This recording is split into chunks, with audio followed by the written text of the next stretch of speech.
যে আদালত আজ যে রায় ঘোষণা করেছে, এ রায়কে বাংলার জনগণ প্রত্যাখ্যান করে। এই রায়কে বাংলার জনগণ মানে না, মানবে না। এই রায়ের প্রতিবাদে আগামীকাল সারা বাংলাদেশে সকাল সন্ধ্যা শাটডাউন পালিত হবে এবং আমরা পরিষ্কারভাবে বলতে চাই, আমাদের এই সংগ্রাম অবৈধ ইউনূস সরকার যতক্ষণ পর্যন্ত না স্টেপ ডাউন না হবে ততক্ষণ পর্যন্ত আমাদের সংগ্রাম, আমাদের লড়াই আরো তীব্র থেকে তীব্রতর হবে।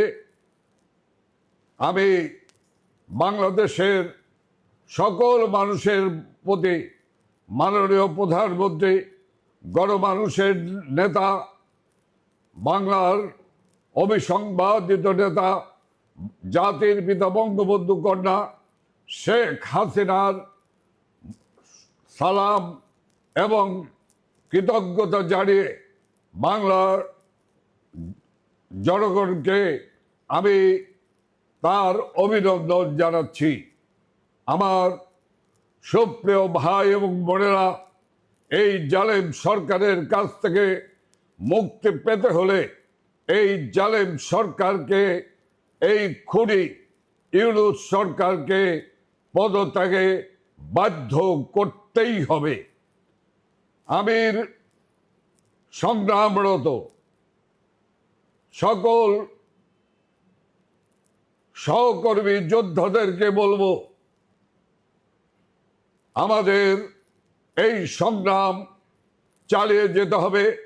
এই সংগ্রামকে তীব্র থেকে তীব্রতর করতে হবে এবং অচিরেই ইনশাল্লাহ আমরা এই অবৈধ জঙ্গি ইউনূস সরকারকে পদত্যাগে বাধ্য করব।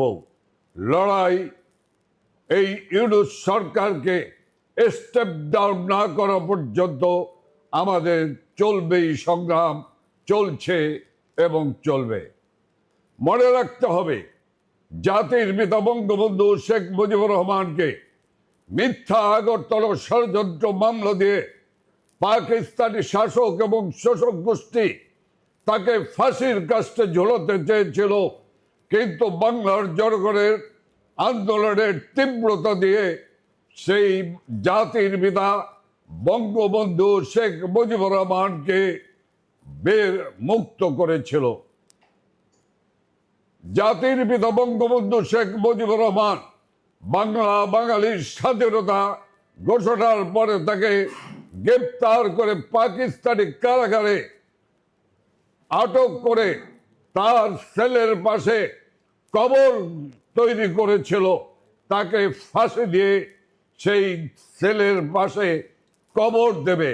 কিন্তু মনে রাখতে হবে, আওয়ামী লীগের নেতৃত্বে দেশ শাসন হয়েছে, দেশ মুক্ত হয়েছে। সেই মুক্তিকামী মানুষ বঙ্গবন্ধু শেখ মুজিবকে পাকিস্তানি কারাগার থেকে বের করে নিয়ে এসেছে। যে রাজনৈতিক যুদ্ধ চলছে, এই যুদ্ধ আদর্শিক যুদ্ধ। ৭১-এর পরাজিত শক্তি এই যুদ্ধ, ৭১-এর পরাজিত শক্তির বিরুদ্ধে আমাদের যে আদর্শিক লড়াই, এই আদর্শিক মুক্তিযুদ্ধের সপক্ষের মানুষদের এই আদর্শিক লড়াই আমাদের চলছে এবং চলবে। যে আদালত, অবৈধ আদালত রায় দিয়েছেন, আপনারা জানেন, এই অবৈধ আদালত 14ই আগস্ট মামলা শুরু করে 17ই নভেম্বর এই মামলা শেষ করেছে। 20 দিনের মধ্যে 84 জন সাক্ষীকে সামনে রেখে মাত্র 54 জন সাক্ষীকে হাজির করে 20 দিনে এই মামলা শেষ করেছে। এই 2 মাসের মধ্যে মাত্র 20 দিন আদালত চলেছে, আর এর প্রধান বিচারক গত 1 মাস যাবৎ তিনি ছিলেন অনুপস্থিত।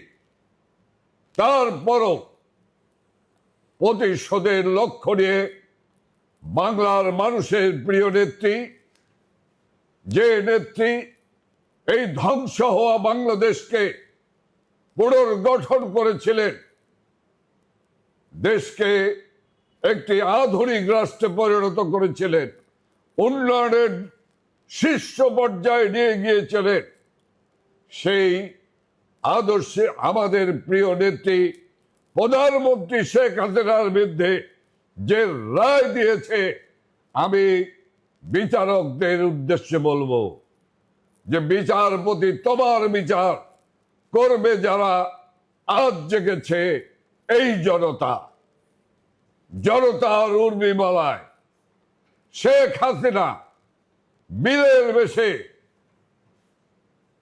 আওয়ামী লীগ এক মহাশক্তি নিয়ে বাংলার জনগণের প্রিয় দল হিসেবে এই বাংলাদেশে ফিরে আসবে এবং ফিরে আসছে।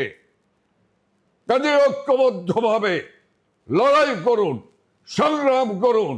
আমাদের জয় অবশ্যম্ভাবী। খোদা হাফেজ। জয় বাংলা, জয় বঙ্গবন্ধু।